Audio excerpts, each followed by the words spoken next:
Les Monts produisent aujourd'hui 80% des légumes présents sur le marché guyanais. Ça, c'est ce qu'on appelle un shadek. C'est un gros pamplemousse, mais qui n'est pas amer ni acide, il est plutôt sucré. Ça fait partie de plein de produits qui n'existaient pas en Guyane et qui ont été emmenés par la communauté Hmong.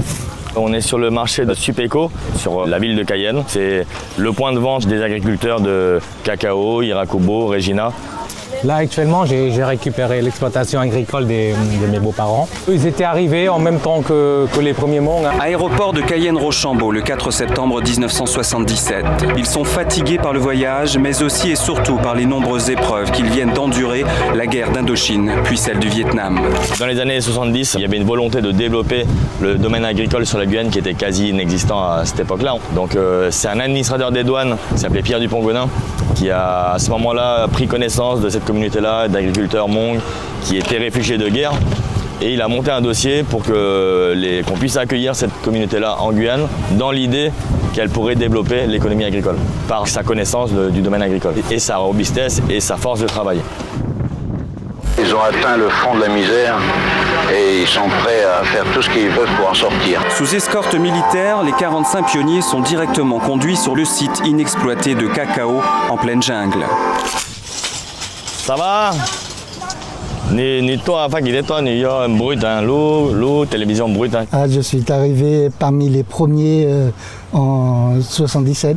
J'avais l'âge de 11 ans et demi. C'est très difficile parce que on est arrivé ici la nuit et c'est les militaires qui sont venus nous chercher à l'aéroport pour nous emmener jusqu'à Cacao dans le camion de militaires. Et dès qu'on est arrivé, on a 3 jours pour se reposer et le 4e jour, c'est la machette et les haches pour aller au champ. Les Hmong s'imposent un rythme de travail effréné, de 6h à 12h et de 13h à 18h. Quand ils sont arrivés sur place, l'État les a aidés évidemment sur l'alimentaire, mais ça a duré pendant 1 an à peu près. La communauté Hmong a mis à peu près 1 an à être en autosuffisance alimentaire. On loge dans les hangars pendant 1 an et demi, pour que le gouvernement français nous fournisse les tôles, les bois et tout pour construire la maison. Donc vous avez tout construit vous-même, oui. Que ce soit les champs à défricher, oui. Les maisons, les infrastructures, tout le village de Cacao, il a été construit par les Hmong en autonomie. Oui, c'est ça. Petit à petit, ils se sont organisés en groupe pour structurer un petit peu des chemins, des accès, etc. pour arriver à ce qu'on connaît aujourd'hui de Cacao, qui est un village florissant. En 6 mois, une centaine de demeures ont été édifiées dans le style Hmong. Maisons sur pilotis avec grande loggia. Il y a eu des villages qui ont été créés sur différentes communes, donc en 77, en 81, après dans les années 2000. Mais c'est toujours pareil, c'est des communautés à 95% qui sont habitées par des Hmong. La majorité des visiteurs, quand ils arrivent, ils nous disent tous on se croirait au Vietnam. Eh oui. Mais on est en Guyane. On est en Guyane, en Amazonie. Tout à fait, tout à fait. Et il y a eu d'ailleurs, il y a une quinzaine de jours, il y a eu le Nouvel An Hmong. Les gens en profitent pour se restaurer, partager des moments ensemble, partager des moments traditionnels aussi, parce qu'il y a tout un retour avec des danses, des cultures, des chants et des jeux autour de la tradition Hmong. Donc c'est un moment très sympa pour toute la communauté. En fait, les Hmong n'ont pas été forcés par la France à venir ici, mais par la force des choses, ils ont été forcés de quitter leur territoire d'origine. C'est-à-dire que du fait de la guerre, du fait qu'ils se soient rangés du côté des Français pendant la guerre, ils ont été forcés de quitter leur pays, le pays où ils habitaient à ce moment-là, pour pas mourir, tout simplement.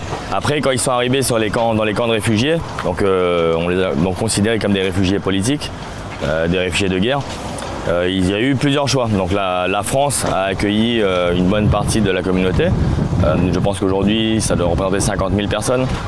La plus grosse communauté de Hmong aujourd'hui est aux États-Unis, dans le Minnesota. On estime, je pense, à 250 000 personnes. La Guyane a récupéré une petite communauté qui aujourd'hui doit être estimée à 5-6 000 personnes, peut-être. Et il y en a aussi un peu en Australie, donc toujours dans le domaine agricole. Et puis la priorité, c'était quand même de quitter le pays, quitter la misère. Donc, que ce soit la France, les États-Unis, l'Australie, voilà, on acceptait. Monsieur Bang, Vincent, comment ça va? Oui. Niajon, Niajon. Yeah. Niajon, Niajon, Vincent. Je voudrais des épinards.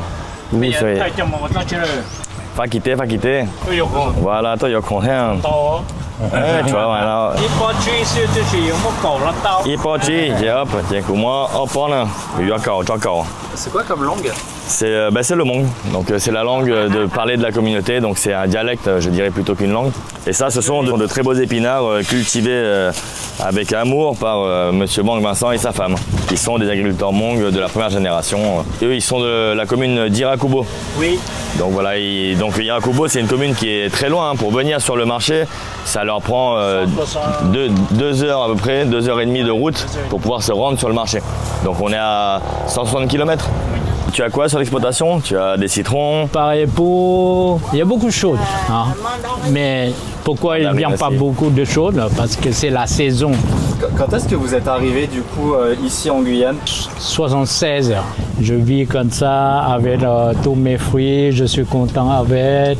Hein, et je suis content avec l'État aussi.